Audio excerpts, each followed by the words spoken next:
listening to Shop Talk with your host, Kevin Tates. Brought to you by Eastwood Tools. Everything you need to do the job right. Hey Gearheads, you're listening to Shop Talk, brought to you by the Eastwood Company. Eastwood has the tools that it takes to do the job right. Today, we have a very special guest with us. Ron Kovell checked in with us to chat for a while and shared some of the philosophy he subscribes to when it comes to working with metal and the artistry behind it. We get to go way back in time to when he was just getting started and find out some of the people that mentored him and shared their skills with him, just like he does with all of us. He also imparted a surprising bit of information, which is pretty interesting. We get to know the history of Covell Metalworking and a glimpse inside the mind of the man that created it, as well as a very special project that he's going to bring to life very soon and kind of bring things full circle with Ron. We'll also get to find out a little bit about what he has in the plans for the future, so check it out. Take a listen at one of today's master metal shapers.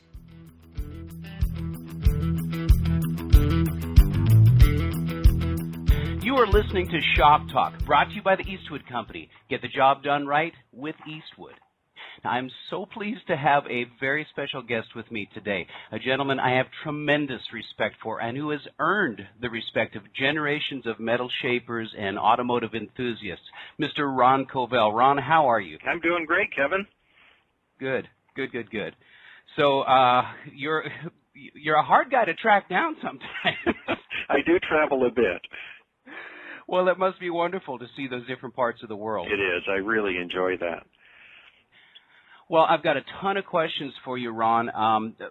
One of the things that I wanted to, well, there's a bunch of stuff. I'm really excited about it, and I know our listeners are going to, they're chomping at the bit to hear what you've got to say. But first, before we get into all the stuff that I want to ask you, can you give us a little bit of background about Ron Kovell, kind of how you got started in the business, and sort of tell us your story if you don't mind. Sure. No, I'd love to. Well, like many American boys, I just was fascinated by cars. I think by the time I was 11 or 12 years old, I could name every make and model of car on the road. I was just fascinated by them. And I did a lot of reading about cars, magazines, of course, but I read some books about the technology that made them work, and I learned quite a bit about engines and a little bit about transmissions and a little bit about chassis and suspensions. But my overriding interest was in the body work, the styling, and just how the bodies of the cars were put together. And even as a little kid, I used to, be in a parking lot with a lot of cars, and I just sight down the sides of the cars and look at the reflections in the paint to see how straight they were. I just had a fascination in seeing metal bodies made perfectly straight. So I had that strong interest, and probably when I was about 14 years old, I saw this little book that had pictures of craftsmen in Italy hand-making bodies for cars like Ferraris and Maseratis, and they worked with pretty crude techniques back then. They actually used wooden mallets to pound metal against hollow cavities in the top of a tree stump they'd have in their shop. So it came out Wow. pretty rough to start with, but of course when it was done it was a Ferrari or a Maserati, so they could get it perfectly smooth. And those photographs just absolutely blew my mind. I thought, I've got to learn how that's done. I'd like to see someone do that process. And at that time I didn't know anyone who did that kind of work. It was not a common profession in this country at that time at all. This is back in the early 60s. So the first step I took to learn those skills was to take a collision class at a local junior college. And I learned quite a bit in that class. Back then, they still did work with lead. So I learned how to work with hammers and dollies and how to do lead work. And I learned the rudiments of doing paint work back with the lacquers they used back then. And that was all great, but in class I met a fellow student who actually had a side job working for a guy who built aluminum race car bodies, aluminum dragster bodies. And as soon as I learned that, I said, I'd love to meet this guy. Could I come and meet your boss someday? And so he set it up. So I came by to visit this guy whose name was Arnie Roberts, who was working in San Jose, California at the time. And he let me hang around enough to watch him work. And he did the same thing as those guys in the book that I saw the pictures of. He'd take a big sheet of aluminum and cut a rough shape out of it. He'd anneal it with a torch to make it soft and workable. He'd wail away on it with this huge hammer and make this horrible, lumpy mass, but it was starting to move toward the shape he wanted. And then with hammers and dollies, you get it completely smooth. And I think my tongue probably hit the floor the first time I saw him do that. But it was just the sort of thing I wanted to learn. So I talked with them a little bit and said, I'd love to, sweep the floor or come and hang around or something. And Arnie said, well, just start coming around and maybe we'll find something for you to do. So I started showing up pretty much every day of the week, and I think he paid me once, but he found that I would keep showing up even if he didn't pay me. So I served my apprenticeship unpaid, but I learned so much from Arnie. I can't thank him enough. And he just passed away recently. He was a dear friend. But he's the one I learned the trade from. And I worked with Arnie's for probably a year and a half, and turns out a lot of his work at that time was done for the best chassis builder in that era named Kent Fuller. And Kent Fuller had worked with a lot of bodybuilders over the years. He came from Southern California, but he was in Belmont near San Francisco at that time. And there's no polite way to say it, but my boss Arnie was a little bit erratic at times. He could do work of the highest caliber, but not all of his work met that ideal. Some was a little bit, there were corners that were cut sometimes. And as with many creative people, he could not be held to a deadline. And in the racing world, that you can't do that. Racers have to have the cars at races, so they have to know when they can pick it up from the chassis builder and bodybuilder. If they could get the parts before they ordered them, that would be better. That's right. So Fuller was very dissatisfied with his business dealings with Arnie, even though he appreciated what a creative talent this guy was. And Fuller saw that my skills were ramping up pretty quickly, and Fuller kind of took me aside one day and said, Ron, I need someone who's reliable, who can build bodies for all of these chassis I'm pumping out. He said, if you're interested, I can set aside a little corner in the back of my shop. I will go out and buy a sheet metal brake and a shear for you to use, and I'll just feed you all the work you want. You can be an independent contractor. If you want to take on other jobs on the side, I've got no problem with that. What do you think? And here I was, a guy, I think I was maybe 21 years old or maybe 20, and I was just really green. I didn't realize what a rare opportunity that was. So I said, well, let me think about it for a day or two. So I think I called him back about a week later and said, well, Fuller, I think I would like to try that. And, true to his word, he brought a brake and a shear and cleaned out a little room that was on the backside of his shop and fed me all the work I could handle, and we just developed such a wonderful relationship. And I learned a lot from Fuller because he had been around the best bodybuilders in the business, and a lot of what he'd learned from them he passed along to me. Plus I learned about chassis building and race cars and that sort of thing. So that really got me off flying. And after working out a Fuller shop for several years, well, maybe two years, a shop opened up down the street that was bigger, and I rented that, and I was kind of off on my own at that time. And after about 10 years of doing primarily dragster bodies, which I loved, this is back in the front engine dragster days, and I think the shape of those old chute pack bodies. I think those are still some of the most beautiful race cars that have ever been built. And they really are, but those guys had to be nuts to drive those things. Oh, my gosh. I never drove a dragster, but I went to the racetrack one day in Fremont for a testing session, and they made a run on the car, and at the end of the track, they just pulled it off on the side of the road, and I was there with the pit crew, and they said, Ron, if you'd like, you can sit in the car, and we'll push you back to the pits. And I said, I'm all over it. I'd love to. Yeah. But I didn't realize that you can't see what's in front of you. You can look off to the right side of the blower or off to the left side, but you can't see what's dead ahead. And it was just unnerving for me. I don't know how those guys did it, but I guess I'm just not cut out to be a dragster driver.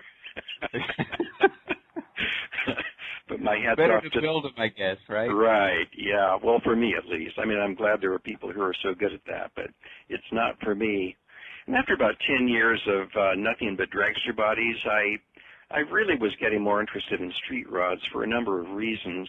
One is that racers always had a deadline, and I was working 6, 7 days a week, sometimes 12, 14 hours a day. And, as a guy in his early 20s, you can do that for a while, but it just started to wear on me. And plus, I just started thinking that there's a little more creativity that goes into street rods, or I was getting more interested in the styling that went into street rods at that time. So I started moving in that direction.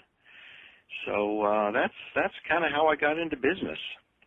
What an unbelievable set of opportunities that you had before you, and I'm a firm believer in the fact that we make our own luck, and you must have been enthusiastic enough for these guys to take you under their wing and mentor you like that. I mean, you must have showed a whole lot of promise to them. Yeah, Arnie Roberts and Kent Fuller were just that. They were mentors to me, and I owe them such a debt. I've been in close communication with both of them and let them know how much I appreciate what they did. I honestly, I didn't realize what a gift they had given me until decades later. I didn't realize how unusual that was. I think a person makes their own luck too, but I have to hand it to Kent Fuller and Arnie Roberts for whatever motivated them. They gave a young man a rare opportunity, and on my side of it, I didn't let him down. I made sure that I came through on what we agreed on. Right, and then you build integrity, and everything builds off of that. Well, that's neat, man. Yeah. You and I have had a lot of conversations before, and you've told me, but our listeners don't know that you've actually got a degree in fine art with a metal sculpture focus. Talk about that just a little bit. Well, yeah, I do. After I'd built street rods for, I don't know, maybe 5 or 7 years, I started getting interested in fine art, and sculpture in particular. And I had taken some art classes years before. I got a degree in art from San Jose State University back in the 70s, and then I went back to building dragster bodies and street rods, and I started seeing photographs in the art magazines of this man named Don Potts, who built cars that were art, and they were just absolutely extraordinary. They were true fine art. There was really no place for a passenger or a driver to fit on these, but they had wheels, and one of them had an engine, and they were sculptures that embodied aspects of a car. And I found that this guy was actually teaching at San Jose State, and as soon as I learned that, I re-enrolled in school in a graduate program so I could be a student of his. And so he was my third mentor. We met in class, and actually, the first day of class, he mentioned a new project that he was going to build. It was an entry for an artist soapbox derby, sponsored by the Museum of Modern Art in San Francisco. And after class, I went to talk with him, as did several other students, and we said, Don, if you build this car, we'd love to be part of the process. Well, to shorten the story, the car wound up being built in my shop because I was the only person with the TIG welder and, the tools to cut metal and do all the metalworking processes. But in that process, I worked very closely with Don Potts and came to understand sort of the artist's sensibility, how an artist looks at shapes and colors and thinks about putting things together. And I learned so much from that. And after I got out of school, I continued doing art a little bit, but it quickly became apparent to me that as much as I loved art, it just wasn't going to be a way for me to make a living. Very few people can make a living in the fine arts. But still, everything I learned in the world of art, I take with me everywhere I go. So today when I'm hammering on a piece of metal, actually what's going through my mind and what my hands are doing are exactly the same as if it were a piece of art. It's just that the use of what I'm working on is different. Somebody can drive it today rather than hang it on a wall or display it in their office. Well, so oftentimes we hear about these tortured artists that, cut off their ears for the love of their life that's unrequited, and you hear the stories of the classic sculptors and artists that are solitary and alone. But you've taken a different direction, Ron, and you've chosen to share your art, and I think that's fantastic, and I think that's one of the reasons that you and I have a kind of a kindred spirit, if I can be so bold as to to put myself on your plane for just a second. What made you decide that you would like to share your skills with other people? Well, that's an interesting question. All through my life, through my early career, people would come up to me and say, Ron, you know, if you ever give a class in the techniques that you use to do the work that you do, I'd love to attend that class. And I'd always say, yeah, well, sure, I'll let you know. You know, someday maybe I'll do that. And then I'd get busy with other things and forget about it. And after several years of this, two very close friends, they kind of cornered me and they said, Ron, all these people want to learn what you have to offer. Why don't you set a date and actually teach a class? I thought, oh, set a date? Oh, well, gosh, you know, this is August. How about October the 15th? We'll do it then. So I set a date, and sure enough, all the people who said they wanted to come did want to come. They registered. And as a young man, you may not know this about me, Kevin, but I was painfully shy. I was very solitary. I had only a few close friends, and I could talk one-on-one with people okay, but if it was a group of 3 people or more, I just clammed up and got petrified. I was just that shy. So the idea of teaching a class to, 10 or 12 people was pretty frightening to me. So I did teach the class, and I had these big soggy places in my armpits on my T-shirt from all the perspiration, and I was very uncertain about myself. I knew how to work metal very well, but I hadn't learned to talk about the process very much when I gave that first workshop. But nevertheless, those who came just loved it. They picked up so many things. I mean, everybody works with metal in a different way. I'm sure if I worked with you for a day, I'd learn a lot. I'm sure if I worked with any of my students for a day, I'd learn a lot from them. That's just how it is. So all of these students who came to the first class said, Ron, that was fantastic. Please do it again. So I set up a second workshop, and it filled up very quickly, and I was a lot more at ease teaching the second workshop, and I started to find the words that could better express the concepts I was trying to talk about, so the second one was much easier than the first. I thought, gosh, maybe next year I'll give 4 workshops. So I gave 4 the next year, and 8 the next year, and 16 the next year. And then I thought, well, geez, maybe there's interest out of the country. So I knew someone up in Canada and British Columbia, and I talked with them about hosting a workshop, and we offered that, and sure enough, it filled up too. And then I thought, gosh, maybe I can go to the Orient and Europe, and you've been all over the world. I have. I think there are 7 or 8 different countries I've taught workshops in.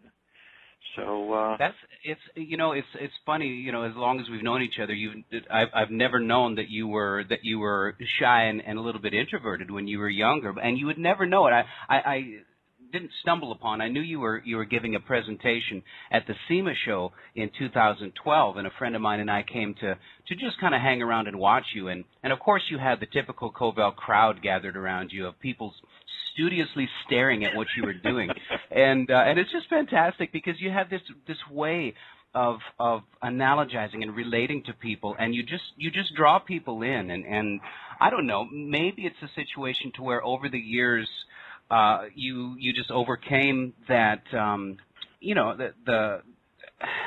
maybe metal helped you get over your shyness is what I'm trying to say. Kevin, I think you hit the nail on the head. I've never looked at it just that way, but that's it.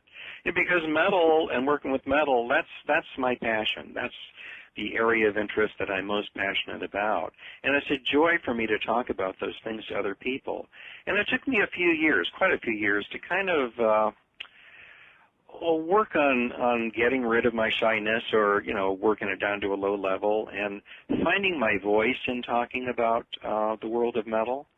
But the more you do anything, the better you get at it. So, gosh. Well, absolutely. And with me, I've second-guessed myself so many times with the paintucation stuff and really tried to work hard in qualifying myself because, let's face it, I've got a high school diploma. I've attended body shop classes. I don't even have a 2-year trade school. And so who the heck do I think I am instructing and teaching people on proper techniques for auto body restoration? But the truth is, we learn what we learn, and it's accumulated knowledge. And I've had to have this conversation in my brain before that I've learned from great people, and I remembered a lot of what I've learned, and it's almost my responsibility to try and pass it on. At least that's the way I look at it. How do you see it? Oh, I couldn't agree more. Yeah.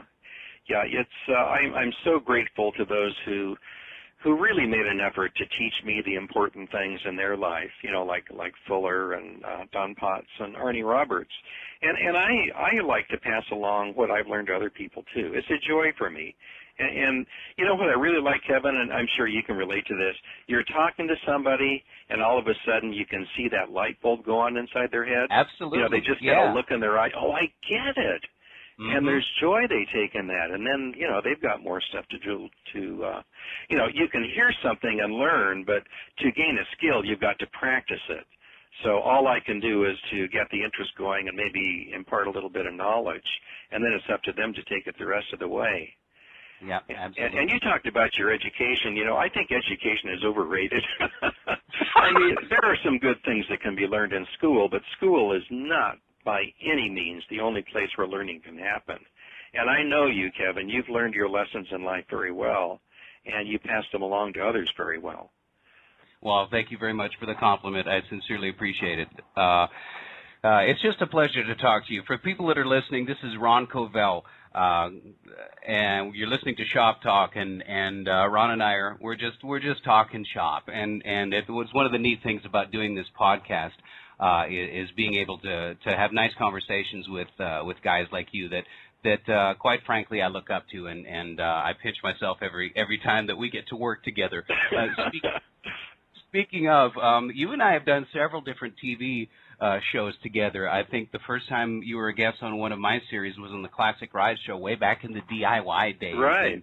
And I wanted to ask you because I have a love-hate relationship with TV because I like the medium, I like the expression of it, and I like the process. But it gets in the way of doing work. So I wanted to ask you, and I'm springing this one on you, but I wanted to ask you what you thought of the TV process and that whole thing. It's not a whole lot different than making DVDs, but it's a way different pace. So tell me your thoughts about that. Well, I have a lot of thoughts about that. So I make DVDs, and I'm very familiar with the process of, getting information onto tape or digital media and how important the lighting is and the sound is and all of that. So I'm pretty familiar with that part of it. But what I didn't know about television is all the people who you have to deal with. There's going to be a director and a producer, and there's going to be advertisers, and they all have to be kept happy.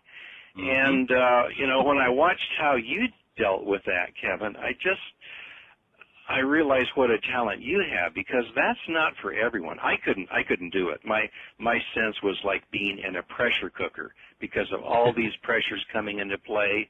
And then you've got all this, stuff that can be conflicting, all these different directions, but you've got to look good and sound confident when the camera is rolling. And man, that is a challenge. My hat's off to you because you make it look easy. I'm going to tell on myself here. The first day of production on my first TV series, and I worked with wonderful people over at River Media on the DIY network, and my wife has always been so supportive of me, and she's my best friend and my sounding board, and we always we share our dreams and all this kind of stuff. So I gave her a call the first time after we wrapped the first day of shooting. And, of course, it was away from home, and I gave her a call from the hotel room, and she said, well, how was it? How was the first day in TV? Mm-hmm. And I paused, and I said, I'm not sure I want to be on TV anymore. because it was just like what you said. And, you know, I had been a guest on a couple of different TV shows before, and it was no problem. I was the guest. I wasn't having to to meet the time deadlines and turn to camera and square my shoulders and, you know, articulate and enunciate, and it was a learning curve for me, and I appreciate your compliments on having I guess grown accustomed to being terrified. But anyway, it's a really interesting way to make a living, and the thing about it with the job that I do now, of course, we're talking to Ron Kovell, and here I am talking about me. You're an idiot, Kevin. Anyway, the thing that is interesting about the place that I work now is that it allows me to put myself in the same room as other people in the industry that I would normally never have access to. I get to meet my heroes. You talked about the front engine dragsters. I got to shake hands and talk a little while with Don Garlitz. Oh, fantastic. You know, things like that. So the TV thing, as stressing and frustrating and terrifying as it is on a regular basis, it's really been a blessing for me in a very, very interesting way to make a living, and it allows you and I to get together every once in a while to work together. It so does. It's a good thing. And also, I think it's worth saying, definitely worth saying, that the power block people I met were all really cool. The level of stress that I saw in that studio was much less than at River Media. Well, I work around great people. Yeah. They're very skilled and very talented and come from all walks of the production environment, but a lot of people, you know, from the motorsports industry, and, you know, they've just, over the years, weeded out the people that don't belong, and we've got a real nice family of people there, from the executives on down, and it is, you know, it's a good place to be, to handle that high-stress environment. Well, I'll pass that on to the guys. I'm sure they'll appreciate it. Cool. Well, let me ask you something else. I wanted to, since you talked about starting and actually working productively in the early 60s. Yeah. And I wanted to ask you, how much change have you seen since you started working professionally as to what you do now? And you get some insight into other shops, but has the industry, has metal shaping changed over the years? Well, that's a great question. Let me kind of answer that from two different directions. If you look at the tools that are used for shaping metal, you know, they really haven't changed. A lot of it's done with hammers and dollies, and English wheels were around. They've been around for about 100 years now, and planishing hammers have been around for about 80 years. So there's really no change in the tools used for metal work. But what has changed is the public's awareness of what can be done.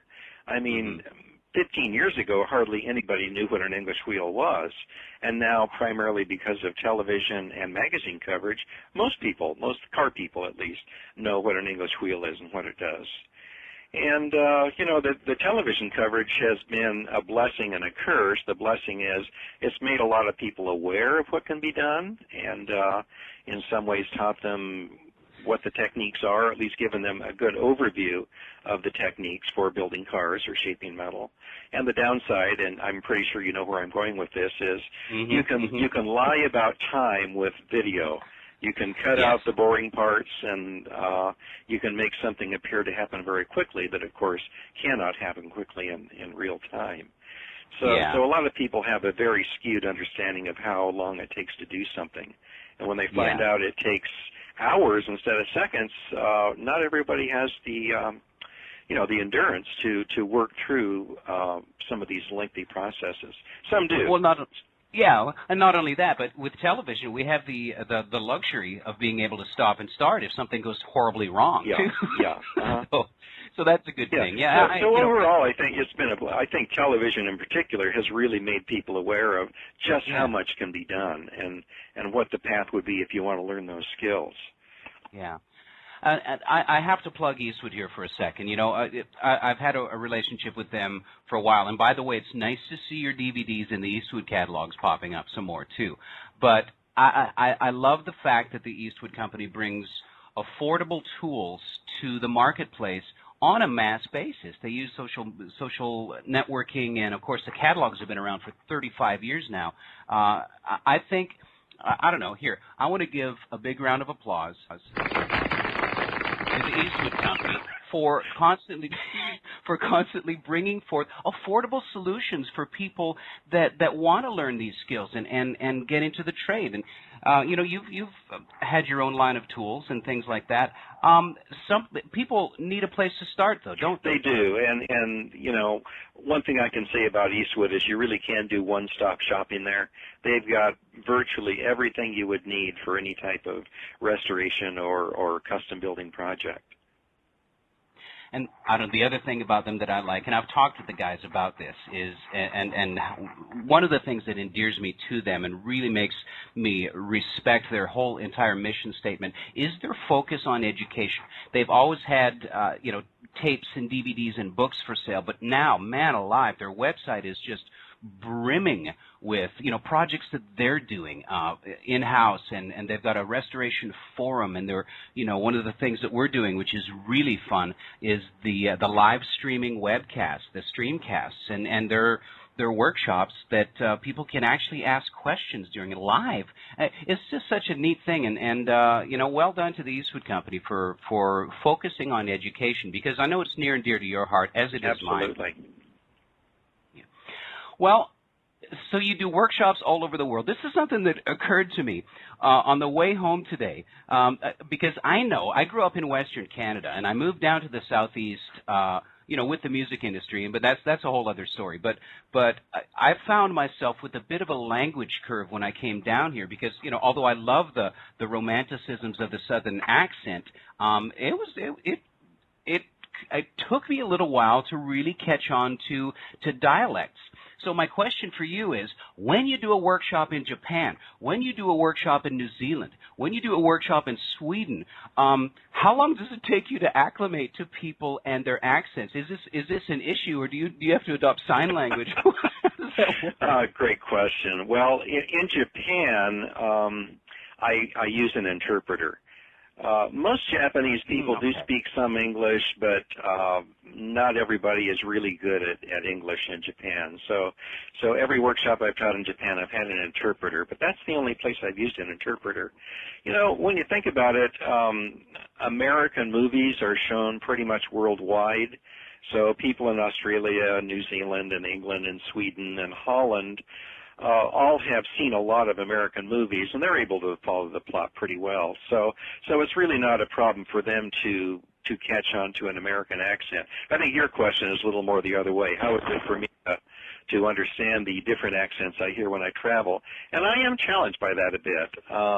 Australians have a way of speaking. They cut a lot of words short, and they kind of run them together, and it sounds like mumbling to me. But the more I'm in Australia, the easier it is for me to understand what they're saying, and if they understand they're talking to an American, a lot of them will speak more slowly, because I'm not the only one who has that issue. So it's manageable. I mean, well, yeah, and it must make it fun too, Ron. I can't tell you how much fun it is. Let me tell another story, just a short one. When I was a kid, both of my parents were teachers. My father taught at high school, and later he was the boys' dean at a high school. And my mother taught elementary school, so they had the summers off. And my father got this idea. He was a golf professional as well as being a teacher. He talked to a cruise company, that had cruise liners. He said, "I wonder if you would be interested in my giving lessons on one of your cruise liners in exchange for my wife and I getting passage, on one of your trips." And he set it up once, and it was a big success. So they did it year after year after year, and they traveled the world on his teaching golf on a cruise liner. How fantastic! And so they grew to love travel very much, and I kind of have modeled my life after that in a certain way in terms of traveling and having the travel be paid for by business. Well, when he sliced the ball hard into the Pacific Ocean, who had to recover the ball? I never asked that question, and they're gone now. I can't ask now. Oh man. Yeah, I don't think they hit the ball very far. Yeah. And I'm being silly, of course. But for the people that are listening that have never been to a Ron Kovell workshop, kind of describe how you approach it, because they're lecture style, they're not hands-on, and kind of describe, just walk us through maybe an aspect of one of your beginners' workshops. Sure. Well, to begin with, they're all on weekends, and I set it up so there's one subject given on Saturday and a different subject given on Sunday.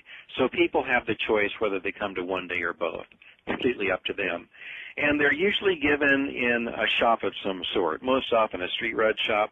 For example, this weekend I'm going to, just south of Chicago to Rad Rides by Troy.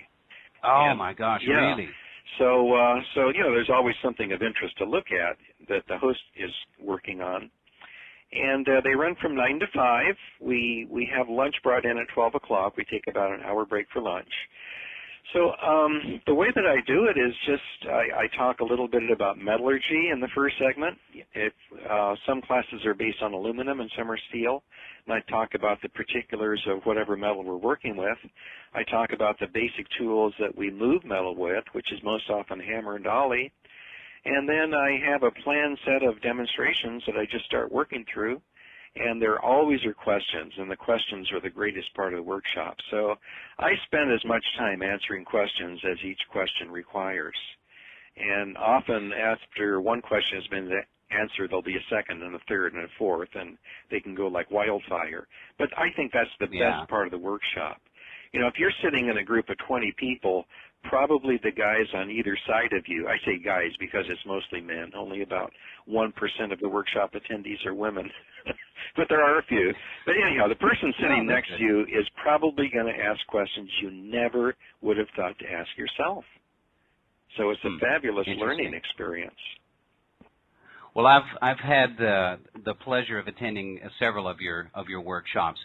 And I'm on your mailing list, and I get your little postcards telling about your schedule every year, every 6 months. Tell our Shop Talk listeners how they would find out about a Ron Kovell workshop. Well, if you use the Internet, that's the easiest way. Just go to our website, www.covell.biz. Covell is spelled COVELL.biz, biz like business. And we always have always have a listing of the workshop locations and dates on the website. Or you give us a call. We've got a toll-free number, 800-747-4631. We'd be happy to mail you a schedule of workshops. Like a pro. No, seriously, though. I mean, people need to know where to find you. And with the advent of the Internet, and it just seems like, you know, the other side of the world is a stone's throw away anymore. But there's nothing like attending one of your classes in person, or at least, you know, being in the same room with you. And it's a great learning experience as well. Well, thanks. And I'm proud to have had you as a workshop attendee several times. Well, I hope my questions weren't too rudimentary or base, but you know, I have put on workshops at the same, not at the same, as well at some of the Carlisle shows and some shows here and there, and it's something that I want to do more of in the future. I really like the Q&A. I like people engaging and like you said before, you touched on that light bulb going on, and that's not something that we get to do or get to witness when people watch our DVDs and watch our other presentations. So I think what would be really cool, I'm just going to throw it out there, I think you and I should do a 2-part workshop. What do you think? I'm very interested in that. Let's follow up on that. Okay, well maybe the cats at Eastwood will set something Hey, that up. would be cool. You know? That'd be very cool. Nick, hint, hint. I know they listen to these. Would that be in Pennsylvania? Would that be in Pottstown? Well, I don't know. I mean, we're doing some stuff. We're doing some stuff down at Honest Charlie's, I think, this year, and you know, I'm just setting up a new workshop that's also a sound studio and a video studio, and you know, perhaps we could do something there. Perhaps we could do a live stream or something, Ron. I think it would be very cool. I'm all over it. Yeah, let's plan on that. All right. Well, let's keep that on the burner. Okay. But let me ask you something else. You have won America's Most Beautiful Roadster Award. Can you talk about that a little bit? Well, sure. Yeah. What an honor. So getting back to how I got in this business, when I stopped working on dragsters full-time, I started working on street rods, and I got connected with a couple of groups, the Bay Area Roadsters, that's the San Francisco Bay Area, who are very close friends with the LA Roadsters. And so I was networking with many of the people who build cars that are shown in the car show circuit. And the big show at the time was the Oakland Roadster Show, which used to be in Oakland, California. Now it's really the Grand National Roadster Show, and it's moved to Pomona. And the Riddler Award, the Detroit Autorama, is the second big show in the country. But because I'm a West Coast person, I was a little more connected with the Oakland Roadster Show. So I built several cars that had competed in the show. But this one that went on to win, it was a ground-up build. You know, it was a space frame chassis. I built every bit of the suspension, all independent suspension, mid-engine car. All of the body was completely hand-formed from aluminum. So it was a real, you know, ground-up build, very sort of futuristic for the time. But it had some heavy competition the year that it was there. Boyd Cuddington was the big name in the industry back then, and he built winner after winner after winner for years in a row. And so he had a brand new entry in the same car show that we debuted my car in, or the car that I built for Don Varner. He was the fellow who owned it and for whom I built it. And there was very heavy competition that year. So I remember sitting in the stands when the judges were, you know, talking about how tough it was to decide on which car would win this year. And I can't even express the feeling that went through me when I heard that the car that I built won over Boyd Coddington. I was absolutely speechless. I couldn't move. I was in shock. My jaw dropped. My eyes glazed over. And, wow. And I had to stay seated in that chair for probably 3 or 4 minutes until I came back to my senses. And then, you know, of course I felt joy and pride, and I ran downstairs to, you know, shake the hand of the guy I built the car for, and a lot of people were wishing me well and cheering, and it was just an unbelievable experience. That's one of the high points in my life. That's fantastic. Well, thanks for sharing that with us, man. That's neat to hear about. And I was also thrilled to learn probably a year or so ago that you're building another car for yourself. How long has it been since you've built something like this? Oh, just a few years. I was in high school. Wow. And so, yeah, and you use the tree stump to beat out the panel. Right. So tell our listeners what you're building. Well, I'm building a car in the track roadster style. The body shape is like a 27 Ford Roadster, a Model T Roadster. I'm making the body completely from scratch from aluminum. And it won't be a very radical car. In fact, it's extremely traditional. It'll have the small size flathead Ford engine, the V860 flathead Ford. 3-speed transmission, quick change rear end. Very, very traditional, but I'm building it in such a way that the craftsmanship is going to be the feature of the car. So all the tabs and brackets will be beautifully fabricated, and I'm going to put just as many holes in the inner structure as I can. It'll be riddled with holes like the inside of a dirigible or something. So it's a pretty cool project. I'll build a chassis completely from scratch, and it'll have a beam axle in front. So very traditional car. This is the one that you're doing within your video series as well, yes, correct? There have been 2 videos on the build of the car so far, and I'm pretty sure there'll be more.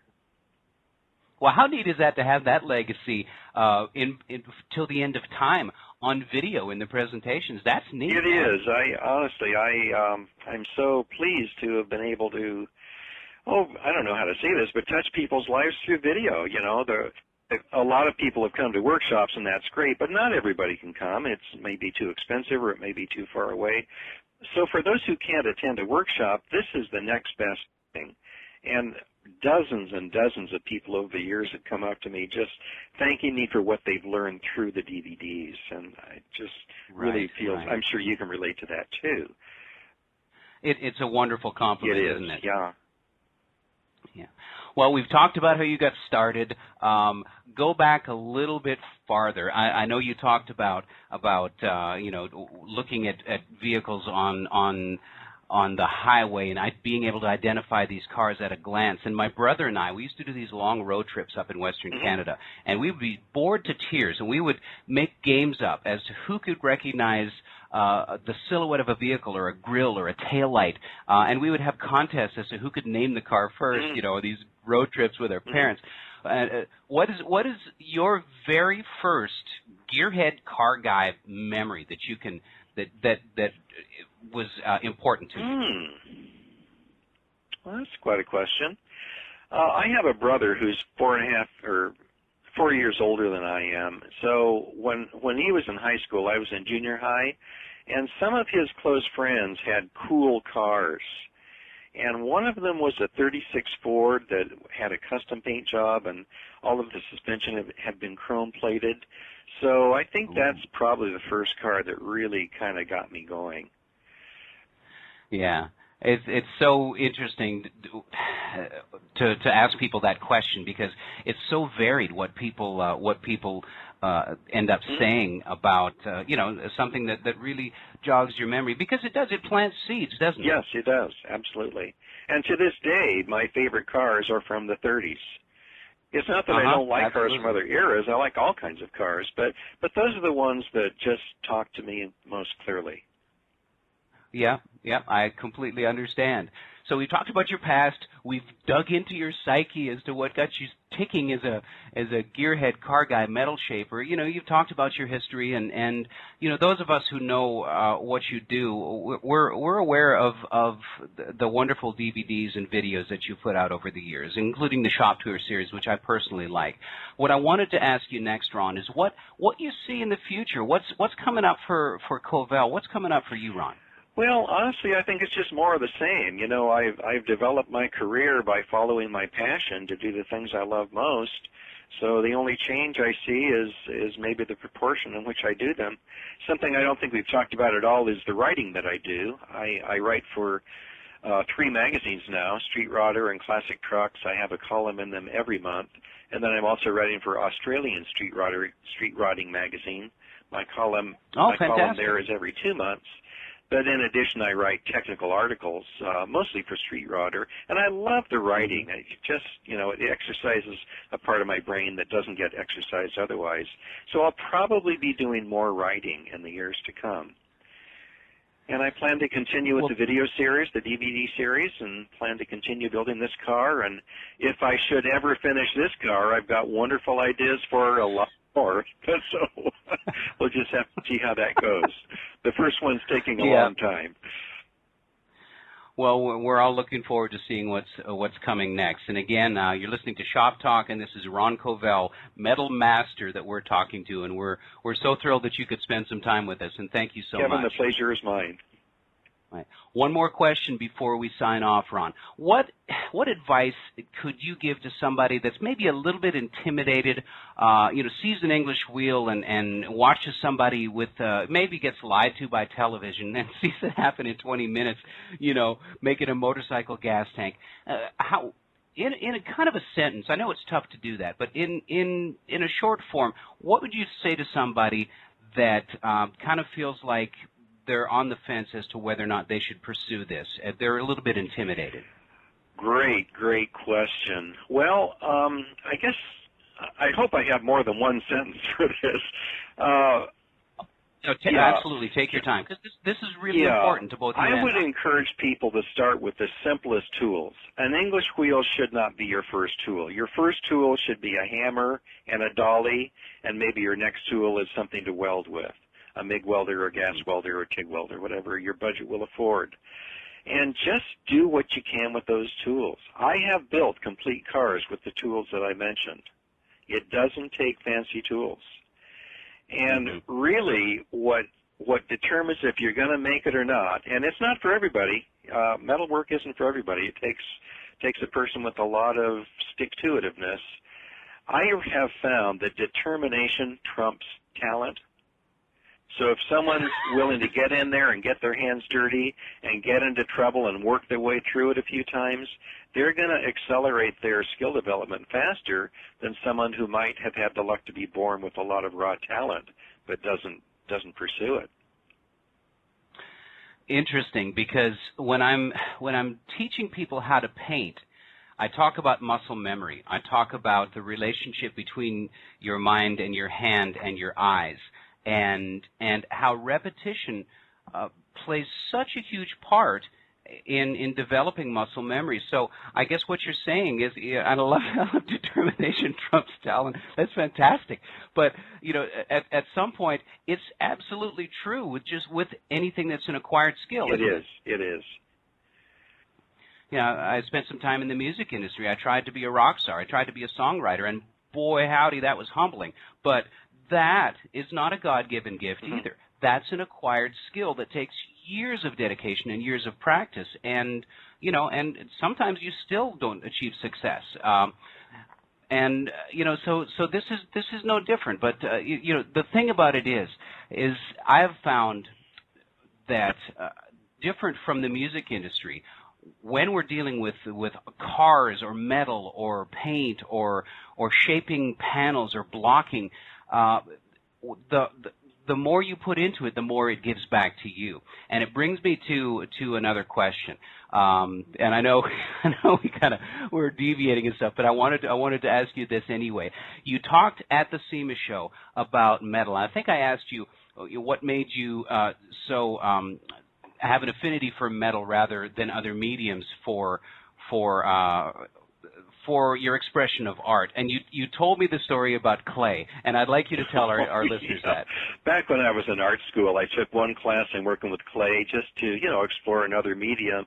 And clay, as everyone knows, it's a soft material. If you have a lump of it sitting on the table and you push your thumb into it and take your thumb out, you've got a depression in the clay the shape of your thumb. So it has no memory, it has no fight to it, it doesn't bring anything to the table. And with metal, when you start working with metal, once you've developed even a little bit of skill, it's like you're doing this dance with it. You push it and it pushes back.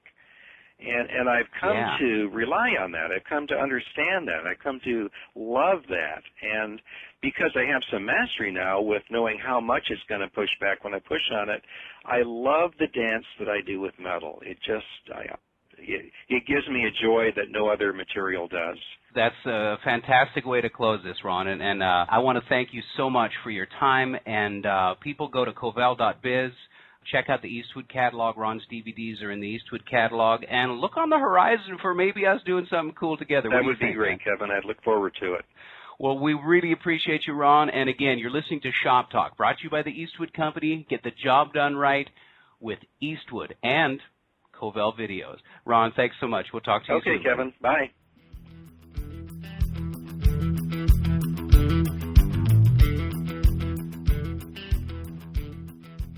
I'm so proud to call Ron Kovell my friend, and it's so interesting getting inside the minds of some of these people. I've always known Ron was truly one of the kindest people I've ever met, and now maybe you guys have a little more appreciation of his spirit and the willingness that he has to share of his gifts. So keep on listening to Shop Talk. We're going to bring you some of the automotive aftermarket's leaders, as well as some of the most interesting people that I hope you get to meet sometime. Until then, I'm your host, Kevin Tates. This has been Shop Talk, brought to you by the Eastwood Company. Eastwood has the tools that it takes to do the job right. Until next time, we're signing off, and thanks for listening. We'll see you guys down the road.